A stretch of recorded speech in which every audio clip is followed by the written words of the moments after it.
to the track in Weissach. Today, we show you 5 technologies that made the transition from here to the street. We start with the move from heavyweight to lightweight. Presented by Walter Röhrl. During a race, every hundredth of a second counts. So does every gram. You can clearly see with the GT3 RS which parts are made of CRP. The weight-reduced rear wing, the lighter trunk, and the mudguard save many kilos in the RS. This technology was transferred from the 911 GT1, the first race car from Porsche with a carbon chassis.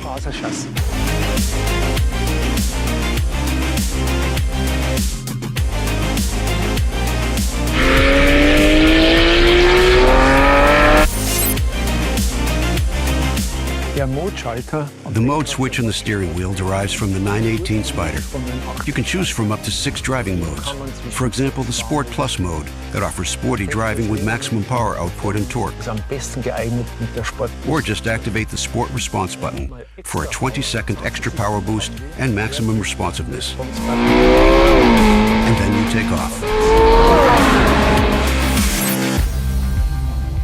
Every meter counts, not only while driving, but also when you have to brake. With the 962, Porsche introduced ceramic brakes for the first time with a lot of advantages. Reduced weight, high durability, and shorter braking distance.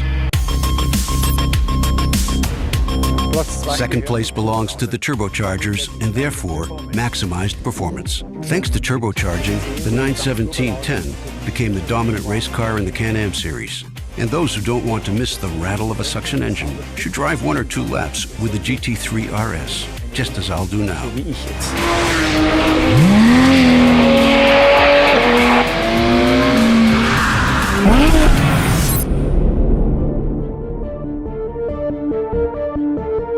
The 919 Hybrid, with the highly compact, turbocharged 4-cylinder, 2-liter engine, supported by 2 energy recuperation systems, is the pioneer for Porsche e-performance.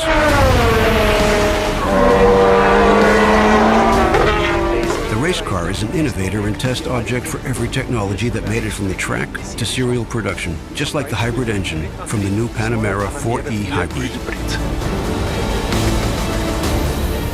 Those 2 additional electric engines at the front and rear axle maximize the performance and bring an awesome 462 horsepower to the street.